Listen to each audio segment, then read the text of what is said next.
Hello, back again. I got a haircut today, so I'm kind of sensitive about it. I don't really like it. It's fine. It's fine. I'll probably like it soon. Anyways, I'm back again. Chapter 15, probably chapter 16. They're pretty short, we always do too. So chapter 14 recap, she went to school in whatever her first week of classes, and then she was she made a friend. Hardin's always smirking. Sorry, I'm sensitive about my neck right now. I feel like I'm got a double chin. I also feel like I look really pale. It's fine. It's literally March, so obviously I look pale. But I feel like my shorter bangs, you can see my pimple, so maybe I'm just feeling very self-conscious. It's fine. And I feel like, okay, I gotta stop talking about it because I literally keep noticing things. Anyways, let's go. Oh yeah, so they're going to a party, her and Steph. Okay, chapter 15. I change out of my pajamas and put on a new pair of jeans that I haven't worn yet. They're a little tighter than my usual pants, but I'm in desperate need of a trip. Okay. They're a little bit tighter than my usual pants, but I'm in desperate need of a trip to the laundry room, so I don't have much of a choice. My shirt is a simple black button-up, sleeveless shirt with lace trim on the shoulders. Wow, I actually like your outfit a lot, Steph tells me. I smile and she tries to offer me eyeliner again. Not this time, I tell her, remembering how it smeared for my tears last time. Why did I agree to go back to that frat house again? Okay, Molly is... I don't remember any of the voices that I've been doing. So, if every single chapter, Steph has a new voice, that's just how life is. So, okay, Molly is picking us up instead of Nate. She just texted that she'll be here any minute. That's going to be her this chapter.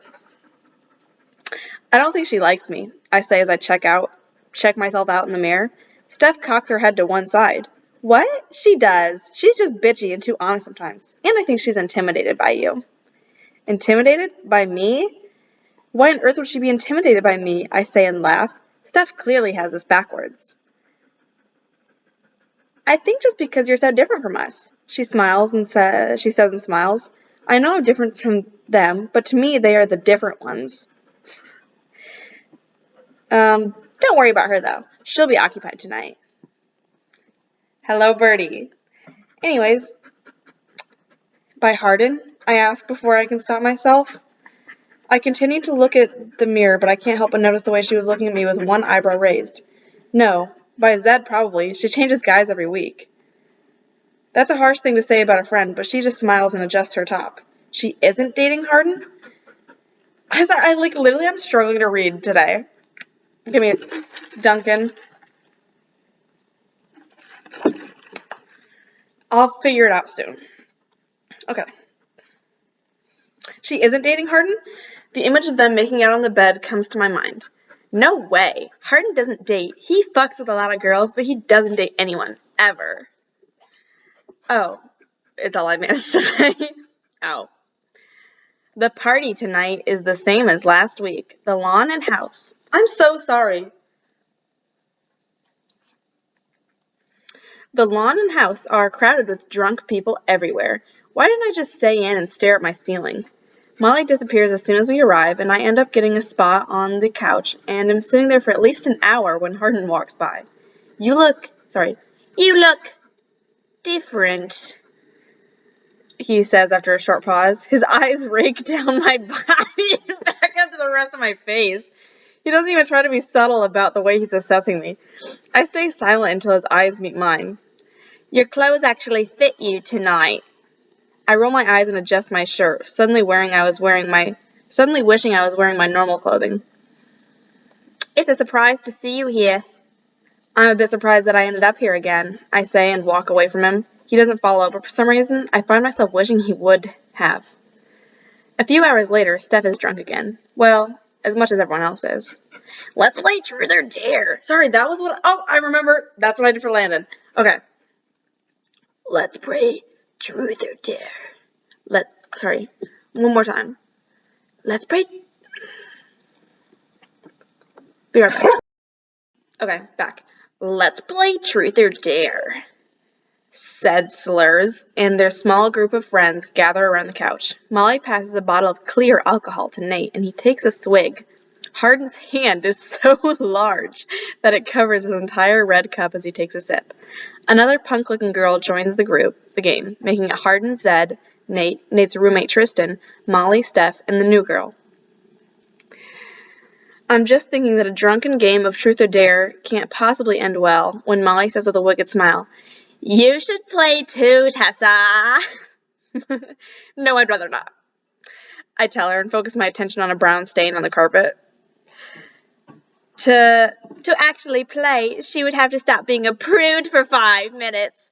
Literally, like, if I saw Hardin in the streets, I'd fucking punch him. He just seems so annoying all the time.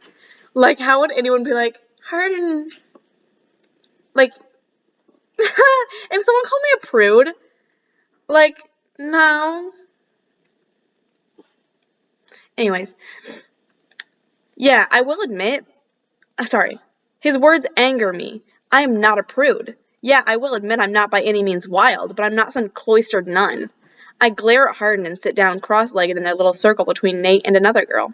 Hardin laughs and whispers something to Zed before they start. Like, if people were whispering about me, meet me outside. The first truths and dares include Zed being dared to chug an entire can of beer, Molly being dared to flash her bare chest to the group, which she does, and Steph revealing the truth that her nipples are pierced. Truth or dare, Teresa? Hardin asks, and I gulp. Truth? I squeak. He laughs and mutters, of course. But I ignore him as Nate rubs his hands together. Okay. Are you a virgin? Zed asks, and I choke. No one seems fazed by the intrusive question. I feel the heat in my cheeks and the humor in everyone's faces. Well? Hardin presses. Despite how much I want to run away and hide, I just nod. Of course I'm a virgin. The furthest Noah and I have gone is making out some slight groping. Over our clothes, of course. Still, no one seems outright surprised by my answer, just intrigued. So you have been dating Noah for 2 years and you haven't had sex? Steph asks, and I shift uncomfortably. I just shake my head. Hardin's turn, I say quickly, hoping to take the attention off myself. And that was chapter 15. Honestly, like, kind of rude of them to ask if she's a virgin right out like that. Because, like, obviously she is, you know? I don't know. Like, she's wearing a button-up shirt right now. And you think she's not a virgin. Like, they could have been like, have you ever done cocaine? I don't know. Just me. I'll do chapter 16. Let me see how long it is. Yeah, I'll do chapter 16. Even though it's kind of long already, I feel like. But last time it was 18 minutes, and I think this one should be shorter. Dare, Hardin answers before I even ask him. His green eyes bore through me with an intensity that says I'm the one on the spot, that I'm the one to dare to do something. And I falter, not having really thought this out, or expecting to be met with such a reaction. What should I dare him to do? I know he will do whatever it is, just because he won't want to back down from me. I dare you to... To what? He says impatiently. I almost dare him to say something nice about each person in the group, but I decided against it, however amusing it would have been. Take your shirt off and keep it off for the entire game, Molly yells out, and I'm glad. Not because Hardin will be taking his shirt off, of course, but because I couldn't think of anything and eases the pressure of me having to give him orders. How juvenile, he complains, but he lifts his shirt over his head. Without meaning to, my eyes go directly to his long torso and the way the black tattoo ink stretches across his surprisingly tan skin. Under the birds on his chest, he has a large tree inked into the skin of his stomach. The branches are bare and haunting. His upper arms have many more tattoos than I expected. Small, seemingly random images and icons are scattered along his shoulders and hips. Steph nudges me, and I tear my eyes away, praying that no one saw me staring. The game continues. Molly kisses Tristan and Zed both. I want them at the same time. Steph tells us about their first time having sex. Nate kisses the other girl. Personally, I feel like if you're really friends with these people, like, wouldn't they already know these things about you? Like, why would you need to go through a game of truth or dare? Like the nipples pierced thing, when they were like, Steph reveals that her nipples are pierced. Like, I feel like if one of you guys had your nipples pierced, I would know about it. Like, we wouldn't need a game of truth or dare to let everyone know that their nipples are pierced, you know? Maybe that's just me, but whatever. Okay, Tessa, truth or dare? Tristan asks. Why even ask? We know she will say truth, Hardin starts. Dare! I say, surprising them and myself. Tessa, I dare you to take a shot of vodka, Tristan says, smiling. I don't drink. That's the point of the dare. Look, if you don't want to, Nate starts to say, and I look over at Hardin and Molly sharing a laugh at my expense. Fine, one shot. I say. I think Hardin will probably have yet another contemptuous expression at this, but when his eyes meet, I find he's giving me a strange look instead. He's like, she's drinking a shot of vodka! She's so sexy! Literally, I hate these people. Someone hands me the clear bottle of vodka. I mistakenly put my nose against the top, smelling the foul liquid which burns my nostrils. I scrunch my nose, trying to ignore the chuckles behind me. Like, literally, I would not hang out with these people. Like, you know, if I didn't really want to drink or, like, party, like, I'm not saying, like, I am. Like, I'm not going out and partying every single weekend and drinking shots of vodka and playing truth or dare and revealing my nipples are pierced. But, like, if I was Tessa and I, like, literally lived this life where I'm wearing long skirts and button-up shirts and I don't drink and I don't party and I don't really like that vibe, if people were, like, laughing at me and making fun of me as I was, like, doing these things to, like, fit in, like, I'd just stop going to college. I'd just quit. Because, like, I would just cry. Like, if I was being forced to take a shot of vodka straight out of the bottle, and people were chuckling behind me, because you know, I don't know how she does it in here. Here, let me read this paragraph and then I'll continue talking. Smelling the foul liquid which burns my nostrils, I scrunch my nose, ignoring the chuckles behind me. I try not to think of all the mouths that have been on the bottle before me, and I just tilt it back and take a drink. The vodka feels hot and burns all the way down to my stomach, but I manage to swallow it. It tastes horrible. The group claps and laughs a little, everyone except Hardin. If I didn't know him any better, I would think he was mad or disappointed. He is so strange. See, like, okay, he's mad or disappointed. He doesn't know her, and he's like, Tessa taking a shot of vodka, even though we literally dared her to? What the heck? Like, what a dumbass. You know? Jeez. And also, like, you know she would be like, what? It's vodka. She's never drank anything before. Like, it's not going down like, ooh, that burned you a little. Like, I've never had vodka personally. So, you know, maybe, like, chime in the comments, everyone who's had vodka. Sorry, I'm really gonna get back to reading soon. Okay. After a short time, I can feel the heat in my cheeks, and then later, the small amount of alcohol in my veins that grows with each round that I'm dared to take another shot. I oblige, and I have to admit I feel pretty relaxed for once. I feel good. With this feeling, everything seems a little easier. The people around me seem a little more fun than before. Same dare, Zed says with a laugh, and takes a swig from the bottle before handing it to me for the 5th time. She's taken 5 shots of vodka so far. Jesus Christ. I feel like she'd be gone. I don't even remember the dares and truths that have been happening around me for the last few rounds. This time I take 2 big drinks of vodka before it's ripped from my grasp. She loves vodka now. big old vodka drinker. She is gone. So funny. I think you've had enough. Hardin says, and hands the bottle to Nate, who takes a drink. Who the hell is Hardin Scott to tell me when I have had enough? Everyone else is still drinking, so I can too. I grab the bottle back from Nate and take a drink again, making sure to give Hardin a smirk as the bottle touches my lips. I can't believe you've never been drunk before, Tessa. It's fun, right? Zed asks, and I giggle. Thoughts of my mother's lecture on irresponsibility flood my mind, but I push them back. It's only one night. Hardin, truth or dare?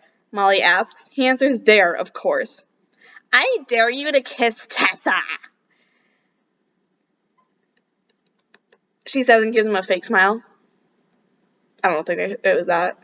Hardin's eyes go wide, and though the alcohol is making everything more exciting, I really just want to run away from him. No, I have a boyfriend, I say, making everyone laugh at me for the 100th time tonight. Why am I even hanging around these people who keep laughing at me? Literally how I feel. So, it's just a dare. Do it. What a bitch. Completely. I mean, I guess she's supposed to be, but, like, they're all kind of rude, you know? Like, they're hanging around this rude person. So that makes them all kind of rude, I feel like. Like, if they're just accepting this behavior. Just me. Just me, though. Anyways.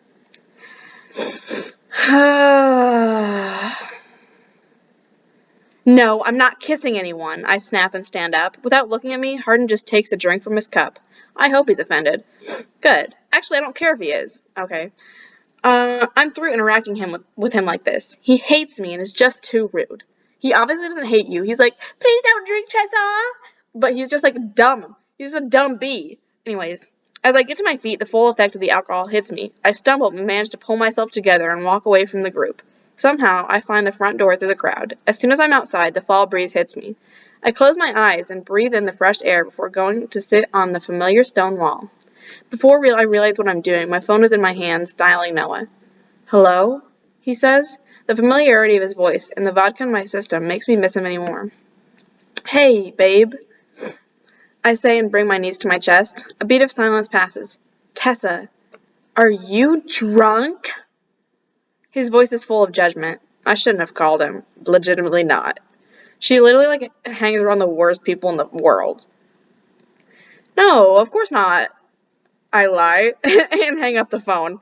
I press my finger down on the power button. I don't want him to call back. He's ruining the good feeling from the vodka, worse than even Hardin did. I stumble back inside, ignoring whistles and crude comments from drunk frat guys. I thought I said drunk fat guys, and I was like, what the heck? This book is weird. Why are they calling people fat? Okay. I grab a bottle of brown liquor off the counter and take a drink. Too big of a drink. It tastes worse than the vodka, and my throat feels like it's on fire. My hands fumble for a cup and of anything to get the taste out of my mouth. I end up opening a cabinet and using a real glass to pour some water from the sink. It helps to burn a little, but not much. Through a break in the group, I see that my group of friends are still sitting in the circle playing their stupid game. Are they my friends? I don't think they are. They only want me around so they can laugh at my inexperience. How dare Molly tell Hardin to kiss me? She knows that I have a boyfriend. Unlike her, I don't go around making out with everyone. I've kissed only 2 boys in my life, Noah and Johnny, a freckle-faced kid in 3rd grade who kicked me in the shin afterward. Would Hardin have gone along with the dare? I doubt it. His lips are so pink and full, and in my head plays an image of Hardin leaning over to kiss me, and my pulse begins to race. What the hell? Why am I even thinking about him like that? I am never drinking again. Minutes later, the room begins to spin, and I feel dizzy. My feet lead me upstairs to the bathroom, and I sit in front of the toilet, expecting to throw up. Nothing happens, and I groan and pull myself up. I am ready to go back to the dorms, but I know Steph won't be ready for hours. I shouldn't have come here. Again. Before I can stop myself, my hand is turning the knob on the only room I'm somewhat familiar with in this oversized house. Hardin's bedroom door opens up without a problem. He claims to always lock his door, but he's proving otherwise. It looks the same as before, only this time the room is moving around beneath my unsteady feet. Wuthering Heights is missing from where it was on the shelf, but I find it on the bedside table, next to Pride and Prejudice. Hardin's comments about the novel replay in my mind. He has obviously read it before and understood it, which is rare for our age group, and for a boy especially. Even though he literally didn't understand it, because he was talking about how, Mr. Darcy is just like a rude bitch, when that's literally, not the point of the novel. He was like, but, he literally, it's about, growth, and how, Mr. Darcy, like, accepts, like, Elizabeth and whatever. And how, like, they both change and get over their prejudices. Legitimately. Anyways. Hardin's comments about the novel. Maybe he had to read it for a class before. That's why. But why is this copy of Wuthering Heights out? She acts like he's literally like a dumbass. Like, he couldn't possibly read a book. I don't think he knows how to read. She's acting like he's literally like illiterate, how to even get into college, dumbass. So funny. I grab it and sit on the bed, opening the book halfway through. My eyes scan the page and the room stops spinning. I feel like if you were drunk, spinning room, reading a book, and I've read Wuthering Heights, the print was small, I feel like. It wasn't big print. And it makes the room stop spinning? I don't believe it. Sorry, this is a long ep. Long ep here. I'm so lost in the world of Catherine and Heathcliff that when the door opens, I don't hear it. What part of no one comes into my room did you not understand? Hardin booms. His angry expression scares me, but somehow humors me at the same time. Sorry, Get out! He spits, and I glare at him. The vodka is still fresh in my system. Not too fresh to let Hardin yell at me. You don't have to be such a jerk. My voice comes out much louder than I intended. You're in my room again after I told you not to be, so get out! He yells, stepping closer to me, and with Hardin looming in front of me, mad, seething with scorn, and making it seem like I'm the worst person on earth to him, something inside me snaps. Any composure I had snaps in half, and I ask the question that's been at the front of my brain without me wanting to acknowledge it. Why don't you like me? I demand, staring up at him. It's a fair question, but to be honest, I don't really think my already wounded ego can take the answer. Period. End of sentence. That's the chapter. Pretty exciting stuff. Sorry it went so long. I had a lot to say apparently in this chapter. The haircut and the Duncan is just giving me so much energy to make comments on this beautiful novel that we're reading together. Anyways, bye.